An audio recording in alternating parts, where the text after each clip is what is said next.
Bismillahirrahmanirrahim. Assalamualaikum warahmatullahi wabarakatuh. Kami dari kelompok 5 ingin menjelaskan hasil kerja kelompok kami yang berjudul Peraturan Presiden yang beranggotakan 8 orang, seperti yang ada di slide. Dengan saya sendiri, Muhammad Rafiq Gatam, sebagai moderator yang akan memandu jalannya presentasi pada hari ini. Sebelum masuk ke materi inti, saya akan menjelaskan sedikit mengenai latar belakang mengapa kami mengangkat judul Peraturan Presiden. Indonesia adalah negara hukum yang mana menganut sistem presidensil.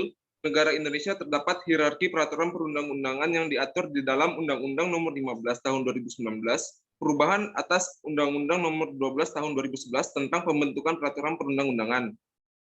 Terdapat 7 hierarki peraturan perundang-undangan di Indonesia, salah satunya yaitu Peraturan Presiden. Peraturan Presiden ditetapkan oleh Presiden untuk menjalankan perintah peraturan perundang-undangan yang lebih tinggi atau dalam menyelenggarakan kekuasaan pemerintahan. Peraturan Presiden berisikan materi yang diperintahkan oleh undang-undang, materi untuk melaksanakan peraturan pemerintah, atau materi untuk melaksanakan penyelenggaraan kekuasaan pemerintahan. Selanjutnya akan saya serahkan kepada Saudari Cika Dwi Putri. Kepada Saudari Cika, dipersilakan.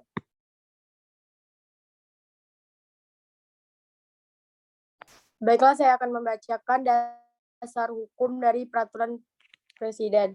Yang pertama yaitu Pasal 5 Ayat 1, Pasal 20, Pasal 21, Pasal 22D Ayat 1, dan Pasal 22D Ayat 2 Undang-Undang Dasar Negara Republik Indonesia tahun 1945. Yang kedua, Undang-Undang Republik Indonesia Nomor 12 Tahun 2011 tentang pembentukan peraturan perundang-undangan. Yang ketiga, Undang-Undang Republik Indonesia Nomor 17 Tahun 2014 tentang Majelis Permusyawaratan Rakyat, Dewan Perwakilan Rakyat, Dewan Perwakilan Daerah, dan Dewan Perwakilan Rakyat Daerah. Yang keempat, Peraturan Presiden Republik Indonesia Nomor 87 Tahun 2014 tentang Peraturan Pelaksanaan Undang-Undang Nomor 12 Tahun 2011 tentang pembentukan peraturan perundang-undangan. Yang kelima, Peraturan Dewan Perwakilan Rakyat Republik Indonesia Nomor 1/DPR RI tahun 2009 tentang tata tertib. Yang keenam, Peraturan Dewan Perwakilan Rakyat Republik Indonesia Nomor 1 Tahun 2012 tentang tata cara penyusunan program legislasi nasional. Yang ketujuh, Peraturan Dewan Perwakilan Rakyat Republik Indonesia Nomor 2 Tahun 2012 tentang tata cara mempersiapkan rancangan undang-undang. Yang kedelapan, Putusan Mahkamah Konstitusi Nomor 92/PUU/10/2012 tentang pengujian Undang-Undang Nomor 27 Tahun 2009 tentang Majelis Permusyawaratan Rakyat, Dewan Perwakilan Rakyat, Dewan Perwakilan Daerah, dan Dewan Perwakilan Rakyat Daerah, dan Undang-Undang Nomor 12 Tahun 2011 tentang pembentukan peraturan perundang-undangan. Baiklah. Selanjutnya akan dilakukan oleh Rakyat. Baiklah, selanjutnya saya Arif Purnama Surawansyah, NPM B1A019058 akan membacakan mengenai pengertian dari Peraturan Presiden.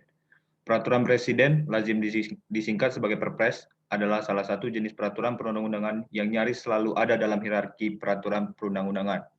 Peraturan Presiden disebut juga peraturan perundang-undangan tingkat pusat di bawah undang-undang atau Perpu dan PP, serta di atas peraturan menteri, peraturan kepala lembaga pemerintahan non-departemen, peraturan direktur jenderal departemen, peraturan badan hukum negara. Peraturan Presiden sebelumnya disebut sebagai keputusan Presiden dan dibuat berdasarkan kewenangan atribusi yang termuat dalam Pasal 4 Ayat 1 Undang-Undang Negara Republik Indonesia tahun 1945.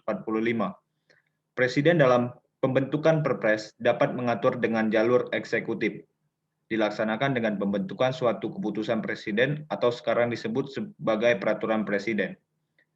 Lebih lanjutnya, Peraturan Presiden ditetapkan tidak mesti berdasarkan permintaan yang tegas dari undang-undang. Berdasarkan ketentuan Pasal 24 Undang-Undang Nomor 10 Tahun 2004 yang berbunyi, ketentuan lebih lanjut mengenai tata cara mempersiapkan rancangan peraturan pengganti undang-undang, rancangan peraturan pemerintah dan rancangan peraturan presiden. Itu diatur dengan peraturan presiden.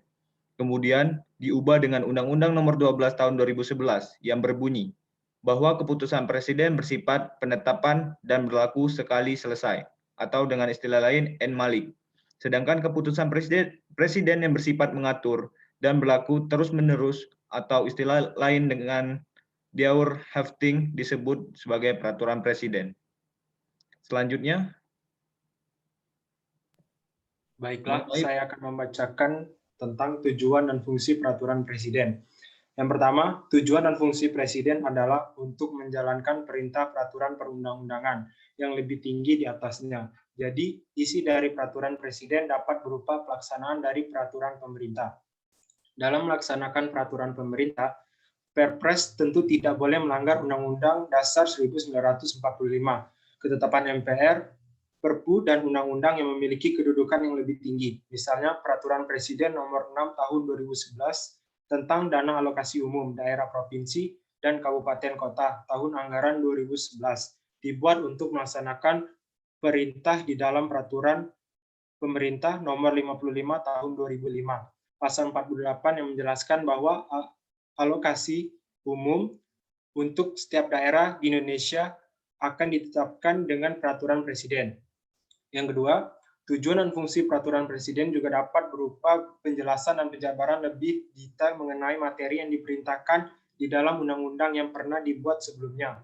Dalam menjabarkan materi ini, diperintahkan di dalam undang-undang peraturan presiden juga mengacu pada pasal di Undang-Undang Dasar yang membahas mengenai hal tersebut. Misalnya, Peraturan Presiden Nomor 165 Tahun 2014 tentang tugas dan fungsi Kabinet Kerja dibuat dengan berpedoman pada pasal 4 ayat 1 Undang-Undang Dasar 1945 tentang kekuasaan Presiden yang memegang pemerintahan dan Undang-Undang Nomor 39 Tahun 2008 tentang Kementerian Agama. Yang ketiga, tujuan dan fungsi peraturan Presiden berikutnya adalah untuk menyelenggarakan kekuasaan pemerintah yang ada di Indonesia. Presiden sebagai kepala pemerintahan memiliki fungsi, tugas, dan wewenang untuk melaksanakan serta memimpin pemerintah di Indonesia. Untuk mendukung hal ini, maka Presiden bisa membentuk peraturan Presiden jika merasa diperlukan. Selanjutnya akan dibacakan oleh Sofia. Kedudukan Perpres di dalam peraturan perundang-undangan. Munculnya peraturan presiden dalam historisnya dapat dibedakan menjadi dua, yaitu yang pertama secara praktik. Perpres pertama kali digunakan pada masa Republik Indonesia Yogyakarta tahun 1946, yaitu Peraturan Presiden Nomor 1 Tahun 1946 tentang pemberian ampunan kepada hukuman. Dalam hierarki, Perpres pertama kali muncul pada ketetapan MPRS Nomor 20/MPRS 1996.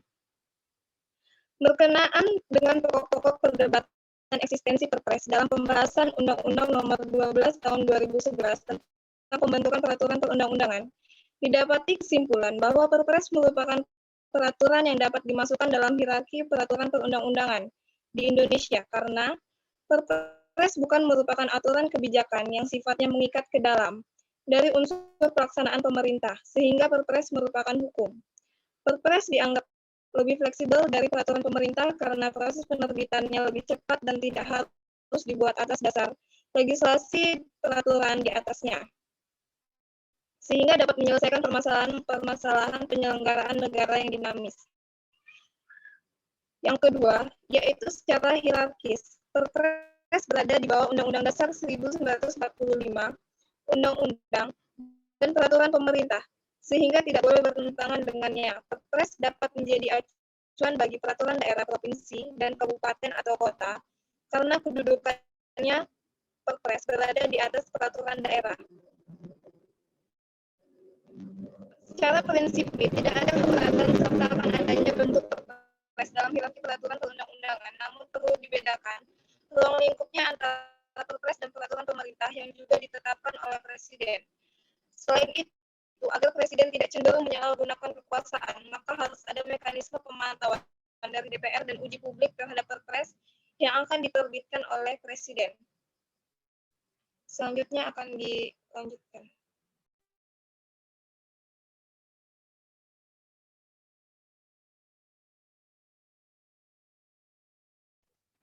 Materi muatan peraturan presiden.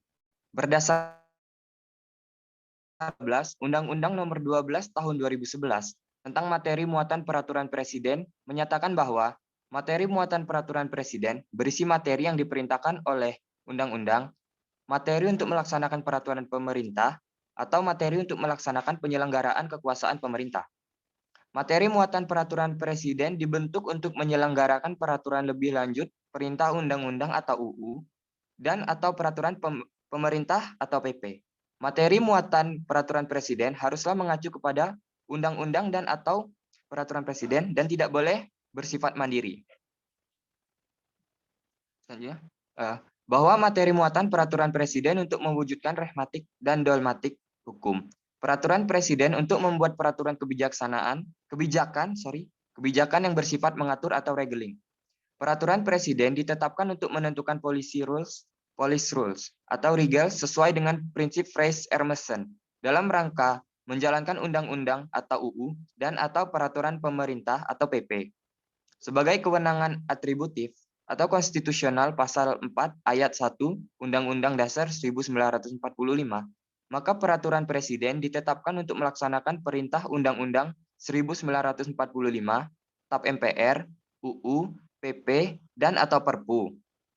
Maka peraturan presiden mempunyai cakupan yang lebih luas daripada peraturan pemerintah yang hanya untuk menjalankan undang-undang.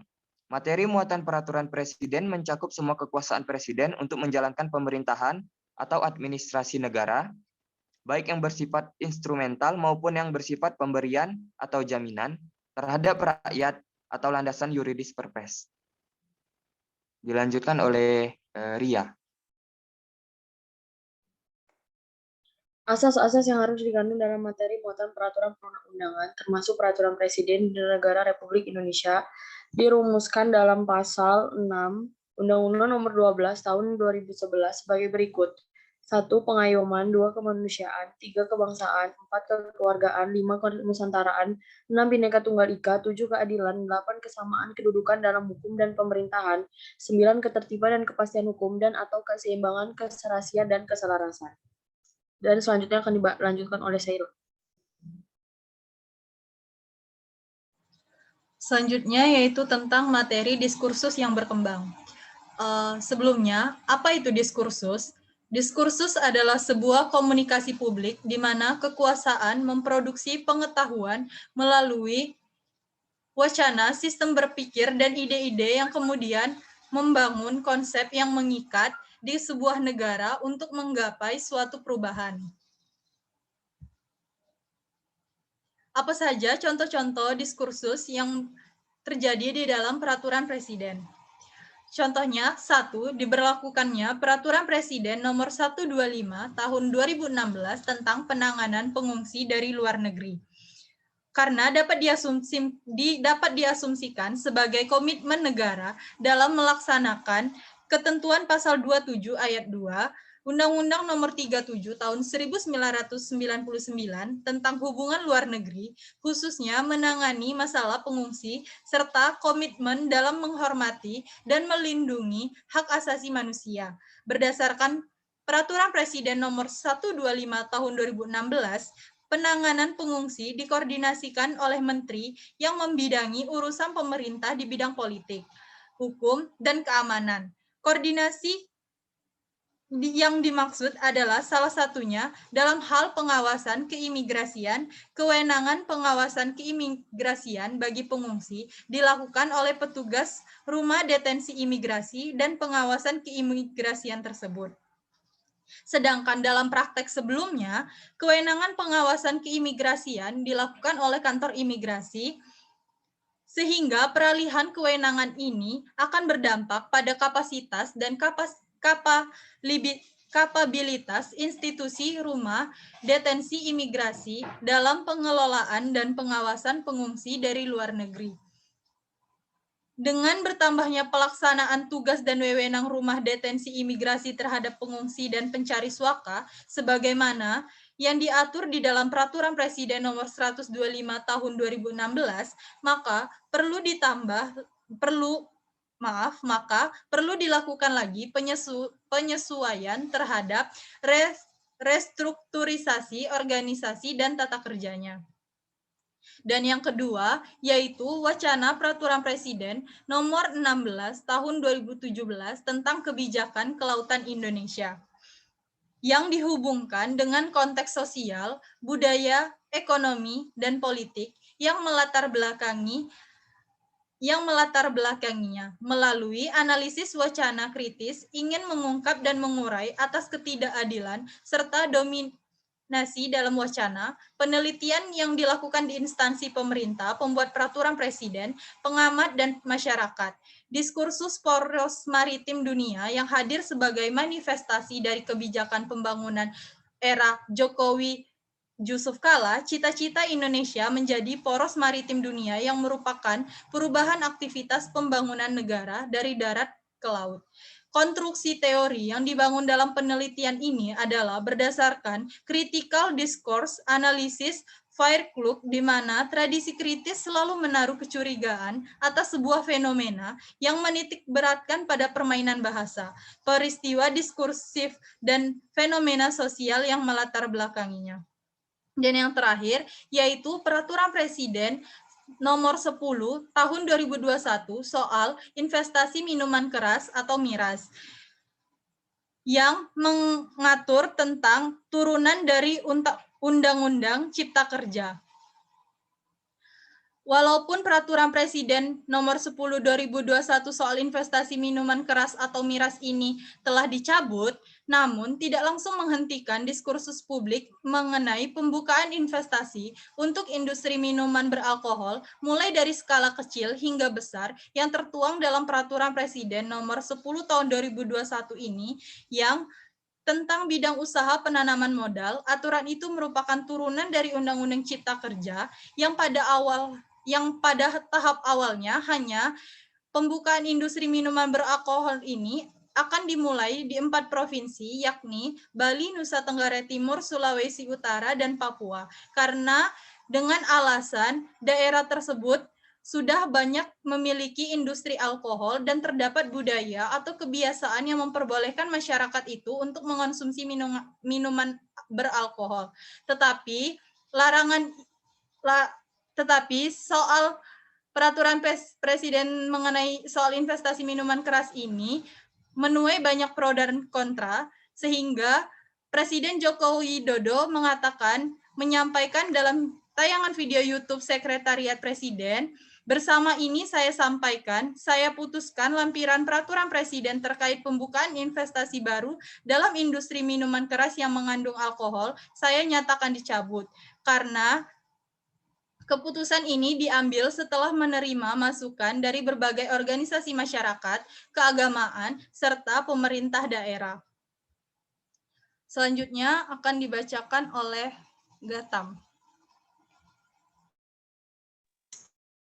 Yang terakhir yakni proses pembentukan Perpres, yang mana pada pembentukan peraturan pemerintah dan Perpres menunjukkan perbedaan lainnya dengan pembentukan undang-undang.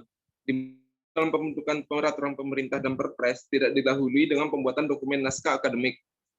Hal ini dapat dipahami di mana peraturan pemerintah dan Perpres adalah peraturan pelaksana dari undang-undang, dan karena isi dan materi muatan peraturan pemerintah dan Perpres merupakan penjabaran lebih lanjut dari apa yang sudah dituangkan dalam undang-undang, dan karenanya pula apa yang menjadi nuansa pemikiran dalam naskah akademik pembentukan undang-undang bersangkutan sekaligus menjiwai pembentukan peraturan pemerintah dan Perpres. Kemudian saya akan menjelaskan sedikit bagian dari pembentukan Perpres, yakni dimulai dari pemrakarsa, kemudian dilanjutkan dengan PAK, harmonisasi, penetapan presiden, yang mana presiden membubuhkan tanda tangan, kemudian Menteri Sekretaris Negara memberikan nomor dan tahun, kemudian Menteri Hukum dan HAM Republik Indonesia mengundangkan, yang di dalamnya menandatangani naskah peraturan dan memberikan nomor TN atau BN, TLN-TBN. Kemudian yang terakhir yakni penerbitan lembaran negara atau berita negara dalam bentuk lembaran lepas paling lambat 14 hari sejak diundangkan. Sekian hasil kerja dari kelompok kami. Lebih kurangnya mohon dimaafkan. Pada Allah saya mohon ampun. Wabillahi taufiq wal hidayah. Wassalamualaikum warahmatullahi wabarakatuh.